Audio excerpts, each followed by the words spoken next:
Stock market studies में फिर से एक बार आपको बहुत बहुत स्वागत है। तो आज मैं फिर से आपके सामने कुछ इंपॉर्टेंट कंपनी का अपडेट शेयर करूंगा और जो मेरा खुद का ट्रेड है वो भी मैं आपके साथ शेयर करूंगा, क्योंकि जिस तरीके से मैंने एनालिसिस करके इस कंपनी के ऊपर ट्रेड लिया वो भी आपको आज सीखने का मौका मिलेगा। तो इस वीडियो को पूरा लास्ट तक देखना।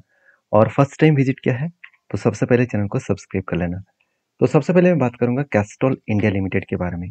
तो कैस्ट्रॉल के ऊपर ऑलमोस्ट मेरा टारगेट होने वाला था, उससे पहले कंपनी के ऊपर करेक्शन हो गया। तो किस बेसिस में मैंने एंट्री लिया था सबसे पहले वो मैं आपको दिखाऊंगा। आप ध्यान से देखना, कैस्ट्रॉल के ऊपर जब मुझे एंट्री मिला था वो कोई छोटा मोटा लेवल का एंट्री नहीं है। 2020 कोविड से पहले 2000 एक्चुअली देखा है तो 19 में कंपनी के ऊपर एक शोल्डर बना था। उसके बाद कोविड से लेकर एक बिग हेड बना, उसके बाद फिर से एक शोल्डर बना।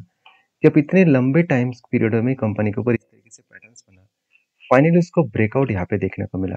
तो ब्रेकआउट हुआ, ब्रेकआउट कंफर्मेशन भी हुआ। तो जब रिटेस्ट किया तो इस जगह पे एंटी बना था और एंटी बनने के बाद कंपनी देखिए ऑलमोस्ट ऑलमोस्ट टारगेट के नजदीक गया था और टारगेट होने से पहले कंपनी का करेक्शन हो गया। तो यहाँ पे कुछ क्वांटिटी यहाँ पे सेल किया गया और कुछ क्वांटिटी यहाँ पे कंटिन्यू है। तो इस कंटिन्यू में जरूर करूंगा क्योंकि कंपनी में दम है, पोटेंशियल है। क्योंकि बहुत सारे लोगों का कमेंट्स है कि सर कैस्ट्रॉल इंडिया लिमिटेड वो कंपनी तो खत्म होने वाला है, क्योंकि फ्यूचर में तो गाड़ी में अगर इंजन ही नहीं रहेगा, क्योंकि टोटली गाड़ी अगर इलेक्ट्रिक हो जाए तो क्या इंजन रहेंगे? इंजन नहीं रहेगा तो मतलब जो मतलब कैस्ट्रॉल इंडिया जैसे कंपनी जो लुब्रिकेंट ऑयल बनाते हैं, तब क्या वो कंपनी रहेगा? ऐसे आपका बहुत सारे लोगों का डाउट है। मैं आज आपको डाउट क्लियर कर दूंगा कि कैस्ट्रॉल का डिमांड किस तरीके से बढ़ चुका है और कितना बड़ा बढ़ने का चांसेस है। सबसे पहले मैं कुछ अपडेट आपके साथ शेयर करना चाहूंगा। आप देख सकते हैं कैस्ट्रॉल कहाँ कहाँ पे यूज कर रहा है किया जा रहा है। कार्स में, जहाँ पे इंजन ऑयल्स हो गया, ट्रांसमिशन फ्लूइड, मान लेता हूँ कंपनी के इंजन नहीं रहेगा, ट्रांसमिशन तो रहेगा, साथ ही साथ एक्सेल जो लुब्रिकेंट, ब्रेक, साथ ही साथ आप देखिए ब्रेक का जो फ्लूइड है, तो जो ग्रीजेस है, तो इस तरीके से प्रोडक्ट तो बेचा जाएगा। साथ ही साथ मोटरसाइकिल के बारे में बात करो, देखिए इंजन ऑयल मैं छोड़ ही देता हूँ इंजन ऑयल को।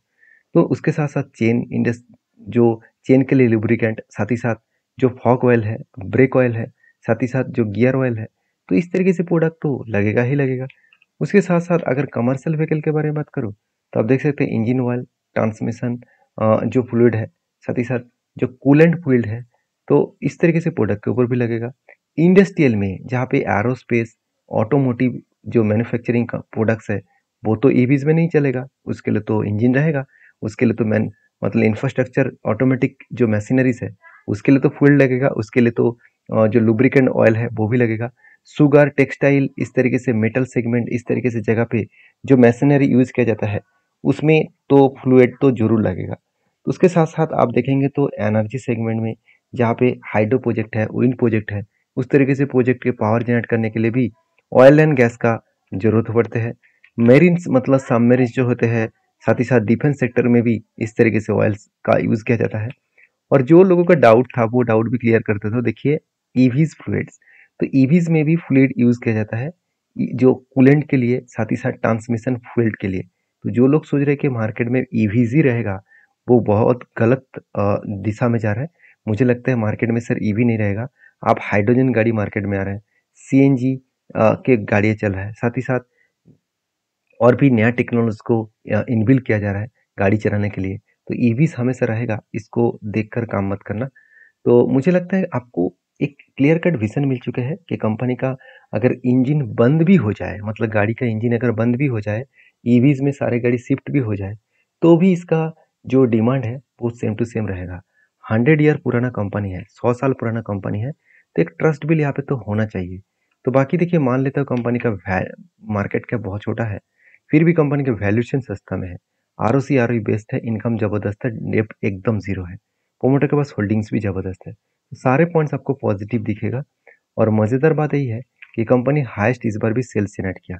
तो जो लोगों का कहना है कि कंपनी खत्म होने वाला है, उसके लिए बता दूं कंपनी हाईएस्ट प्रॉफिट भी जनरेट किया, हाईएस्ट सेल्स भी जनरेट किया।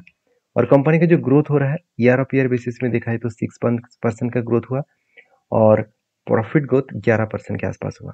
इसलिए कंपनी एक साल में 64% के आसपास रिटर्न भी जनरेट करके दिया। तो हर दिशा में कंपनी की एक पॉजिटिविटी देखने को मिले, जिस बेसिस में कंपनी का ग्रोथ होने का चांसेस है। बाकी इस कंपनी के जो टेक्निकली चार्ट पैटर्न है वो मैं आपके साथ शेयर पहले कर चुका हूँ, जो मैं इस कंपनी के ऊपर बुलिश हूँ, क्योंकि इन्वेस्टर भी इस कंपनी को ट्रस्ट करते हैं। म्यूचुअल फंड के पास भी होल्डिंग्स है, एफएस के पास भी होल्डिंग्स है। बाकी आपकी क्या राय है जरूर मुझे कमेंट्स करके बता सकते हैं। नेक्स्ट जो कंपनी उसका नाम है बंधन बैंक। इसके ऊपर बहुत दोस्तों का कमेंट्स है, बहुत सारे लोगों का डाउट्स है। वो डाउट्स में एक वीडियो में आपके साथ डिस्कशन किया था, फिर भी मैं आज उसका डाउट और भी क्लियर कर दूंगा। ये बंधन बैंक लगातार गिर क्यों रहा है, क्योंकि लोगों का डाउट यही है कि बंधन बैंक लगातार गिर रहा है। किस तरीके से गिर रहा है चलो मैं एक बार आपको दिखाई देता हूँ। अगर मैं इसका टॉप लेवल से अगर करंट लेवल तक देखूँ, जो कोविड का जो सिचुएशन है उसी लेवल तक कंपनी आने का कोशिश कर रहा है। कोविड के बाद हर कोई बैंक लगातार भागते चले जा रहे थे। आज बंधन बैंक का हालत देखिए, वो बुरी तरीके से पिटाई हो रहा है। मतलब स्ट्रांगली एक डाउन साइड का ट्रेड लेकर कंपनी आगे बढ़ रहा है। अगर मैं इसको मार्किंग कर लूँ, चलो एक बार मैं मार्किंग भी कर लेता हूँ। टोटली डाउन टेन है, टोटली आप देखेंगे ध्यान से, टोटली डाउन टेन है। और कंपनी जिस तरीके से यहाँ पे परफॉर्मेंस कर रहा है, मुझे लगता है और भी गिरावट होने का चांसेस है। इस लेवल को ब्रेक डाउन करें तो कोविड का जो लेवल था 150 रुपीज, इस लेवल तक आने का चांसेस रहेगा। तो ऐसे क्या दिक्कत हो गया कि कंपनी इतना बड़ा फॉल दिखा दिया? क्या सचमुच में कोई दिक्कत है? चलो सबसे पहले कंपनी का फाइनेंशियल डिटेल्स देख लेते हैं। देखिए कंपनी के अगर रेवेन्यूज के आंकड़े के बारे में बात करूँ तो इस बार रेवेन्यूज ज़्यादा हुआ, चलो अच्छी बात है। इंटरेस्ट पेमेंट किया, एक्सपेंस ज़्यादा किया, जिसके चलते कंपनी का प्रॉफिट मार्जिन में एक बहुत बड़ा झटका लगा, क्योंकि एक्सपेंस ज़्यादा होने के कारण कंपनी का जो फाइनेंशियल प्रॉफिट है वो 600 करोड़ के आसपास नेगेटिव में चला गया। आधा से इनकम पॉजिटिव में था तो इसलिए कंपनी रिकवरी हो पाए, नहीं तो कंपनी बहुत बुरी तरीके से पिटाई हो जाता। तो ऑलमोस्ट देखिए जो कंपनी पिछले सालों में 800 करोड़ का प्रॉफिट किया था, पिछले क्वार्टर में 750 करोड़ के आसपास प्रॉफिट किया था, आज वो सिर्फ 55 करोड़ के आसपास पहुंच चुके हैं। मतलब यहाँ पे कंपनी के ऊपर एक खतरा बना है। मान लेता हूँ कंपनी के एनपीए पहले बहुत ज्यादा था, आज बहुत हद तक कंपनी का एनपीए कम हुआ है। 3.5% के आसपास से एनपीए 1.1% के आसपास हो चुके हैं। मतलब एनपीए बहुत हद तक यहाँ पे कम हुआ है। उस कम होने के कारण कंपनी के ऊपर जो ग्रोथ है वो ग्रोथ पॉजिटिव होना चाहिए था, हुआ कुछ उल्टा। चलो उसके पीछे रीजन भी आपको बताता हूँ। ध्यान से देखना, जो ग्रोथ है बहुत हद तक कम हो चुके हैं, क्योंकि जो लोन जो प्रोफाइल्स है, लोन प्रोफाइल मतलब लोन जो बुक कंपनी कर रहा है वो 14% के आसपास ग्रोथ हो रहा था, वो आज क्वार्टर बेसिस में 7.5% के आसपास ग्रोथ हो रहा है। तो यहाँ पे थोड़ा सा कमी देखने को मिला कि और क्योंकि फाइनेंशियल ईयर पिछले सालों की तुलना से कंपनी का ग्रोथ इस बार थोड़ा सा कम हुआ। डिपॉजिट जो कासा रेशियो है वो मैं सबसे पहले बता दूं, कासा रेशियो जो है वो 37% के आसपास ग्रोथ हुआ। मतलब कासा रेशियो बहुत कम है। अभी कासा रेशियो का मतलब है करेंट अकाउंट, सीए का मतलब है करेंट अकाउंट, एसए का मतलब है सेविंग अकाउंट। करेंट और सेविंग अकाउंट्स में जो आंकड़ा है वो मुझे बहुत कम दिखा। इसके पीछे एक रीजन यही है कि जो डेटा है वो डेटा यही बता रहा है कि लोग बंधन बैंक के ऊपर उतना ज़्यादा पैसा नहीं रखे हैं, सेविंग और करेंट अकाउंट में उतना ज़्यादा पैसा नहीं रखे हैं जो बाकी प्राइवेट बैंक के ऊपर रखा गया है। तो ये एक वीकनेस पॉइंट है, क्योंकि अगर खुद के करेंट और सेविंग अकाउंट से पैसा मार्केट से नहीं आ रहा है तो कंपनी सस्ते प्राइस में जो उसको लोन पैसा मिल रहा था वो मिलना कम हो चुके हैं। तो कंपनी लोन भी कम दे रहा है, जिसके चलते कंपनी का अर्निंग कम हो चुके हैं। अगर कंपनी के देखिए आरओई, रिटर्न ऑफ एसेट के बारे में बात करूँ तो एकदम खराब है। रिटर्न ऑफ इक्विटी के बारे में बात करूँ वो भी एवरेज लेवल के नीचे है। साथ ही साथ सीडी रेशियो जो है वो भी 90% है। CRAR जो परसेंटेज है वो 18% है। चलो ये बात चलो ठीक ठाक है। कंपनी का टोटल डिपॉजिट है करीबन 1350 करोड़, यहाँ पे मुझे थोड़ा सा वीक लगा। टोटल लोन इन एडवांस के बारे में बात करूँ 1250 करोड़। तो overall total deposit and total loan and advance के बारे में दोनों figure out same to same है। तो जो ग्रोथ होना चाहिए था उस तरीके से ग्रोथ नहीं हुआ, जिसके चलते कंपनी के ऊपर हालत थोड़ा सा बिगड़ चुके हैं। तो जो लोग इस कंपनी के ऊपर अभी नया फ्रेश एंट्री लेने का कोशिश कर रहे हैं, मैं आप उसके लिए बता दूं थोड़ा सा संभल कर काम करिए, थोड़ा सा सोच कर स्टडी करके काम करिए, क्योंकि फिलहाल के लिए मेरे पास कोई भी एंट्री नहीं है। मैं जब तक इस कंपनी के ऊपर कोई पैटर्न्स ना बने, जब तक कोई रेंज ना बने, जब तक कोई सिचुएशन ना बने, तब तक मैं कोई भी काम नहीं करने वाला हूँ। तो बाकी आपके क्या ओपिनियन है मुझे जरूर कमेंट्स करके बताना। नेक्स्ट जो कंपनी उसका नाम है अदानी विल्मर। तो अदानी विल्मर के ऊपर सबसे पहले मैं टेक्निकली चार्ट पैटर्न शेयर करूंगा, क्योंकि मुझे जो ट्रेड मिला था बहुत पहले से मुझे ट्रेड मिला वो रेंज बेसिस में है। आप देखेंगे दो रेंज बना था, एक यहाँ पे कंटिन्यूसली बाइंग का रेंज बने जो करीबन 40% के आसपास है, और यहाँ पे एक बाइंग का रेंज बने जो 33% के आसपास है। तो बेसिकली दो रेंज बना, पहले एक रेंज बना और दूसरा एक रेंज बना। पहले रेंज में कंपनी का यहाँ पे टारगेट एंट्री हो चुके हैं। एंट्री होने के बाद कंपनी बहुत टाइम लगा रहा है।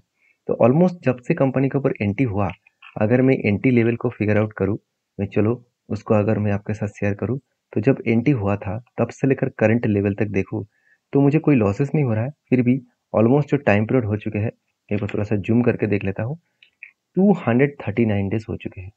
मतलब 239 दिन हो चुके हैं, कोई भी खास परफॉर्मेंस नहीं हुआ। तो इसको देखकर बहुत सारे लोगों को यही डाउट लगेगा कि क्या सही में इस कंपनी ऊपर जा सकते हैं। देखिए, ऊपर जाएगा कि नहीं जाएगा उसके लिए आपको कंपनी का परफॉर्मेंस को चेक करना पड़ेगा। सही में क्या कंपनी का क्वार्टर रिजल्ट ठीक ठाक हुआ है? अगर देखा जाए तो पिछले बार लास्ट 2 क्वार्टर्स में कंपनी लॉस कर रहे थे, उसको कंपनी रिकवरी किया और कंपनी पिछले सालों की तुलना से प्रॉफिट को डबल के आसपास, सॉरी डबल नहीं, 1.5 परसेंट के आसपास यहाँ पे ग्रोथ किया। मतलब कंपनी की जो ग्रोथ है वो अच्छा खासा यहाँ पे ग्रोथ देखने को मिला लास्ट ईयर से। तो इस बेसिस में मैं जरूर कहूँगा आज नहीं तो कल इस कंपनी फिर से रिकवरी करेगा। तो मार्केट में जो एडिबल ऑयल का डिमांड है वो थोड़ा सा कम हुआ, तो जिसके चलते इस कंपनी का ग्रोथ भी थोड़ा सा कम हुआ है।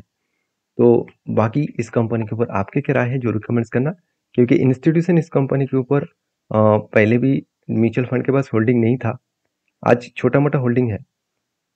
एफएस के पास होल्डिंग 2% था, वो घट के 0.77% के आसपास हो चुके हैं। मतलब जो इन्वेस्टमेंट का जो डेटा है वो कुछ इस तरीके से देखने को मिले। बाकी आपकी क्या राय है जरूर कमेंट्स करना। तो नेक्स्ट जो कंपनी है उसके बारे में बात करूँ, उसका नाम है BPCL, Bharat petroleum corporation limited. इस कंपनी के ऊपर एक गुड अपडेट है। गुड अपडेट दिखाने से पहले कंपनी का चार्ट को दिखाऊंगा। कंपनी का पिछले एक साल के अंदर अंदर कंपनी का लो था 335 और आज कहाँ पे कंपनी का हाई है 666। मतलब ऑलमोस्ट एक साल में कंपनी पैसा डबल कर चुके हैं और यही कारण के बेसिस में कंपनी गुड डिसीजन लिया। कंपनी हर एक के बदले एक शेयर बोनस देने जा रहा है, क्योंकि गवर्नमेंट कंपनी में यही डेटा आपको हमेशा रिपीट होता देखने को मिलेगा। कंपनी का प्राइस अगर कुछ भी बढ़ता हुआ देखने को मिले, वो हमेशा बोनस एंड स्पीड लेके आते हैं। क्योंकि बोनस इसीलिए लेके आते हैं क्योंकि सस्ते दामों में प्राइस को दिखाकर वो पब्लिक को यही बताना चाहते हैं कि मेरे शेयर सबसे सस्ते दामों में है, चलो मेरे ऊपर निवेश करो। तो ऐसे नहीं करना है, क्योंकि प्राइवेट कंपनी के ऊपर सॉरी पीएसयू कंपनी के ऊपर थोड़ा सा रिस्की गेन होता है, क्योंकि गवर्नमेंट के ऊपर डिपेंड करके वो कंपनी चलते हैं। आज जो गवर्नमेंट है उसको शायद वो पुश करे, नेक्स्ट जो गवर्नमेंट आएगा वो शायद उसका कुछ खराब सिचुएशन बना दे। तो इसीलिए हमेशा आप तैयार रहिएगा उस डिसीजन लेने के लिए। बाकी इस वीडियो में जो इतनी सारी जानकारी मिला है वो एजुकेशन पर्पस में है, मेरे पॉइंट ऑफ व्यू से है। तो प्लीज़ एक बार डीपली रिसर्च करें, उसके बाद काम करें। मिलते हैं नेक्स्ट वीडियो में, तब तक के लिए धन्यवाद।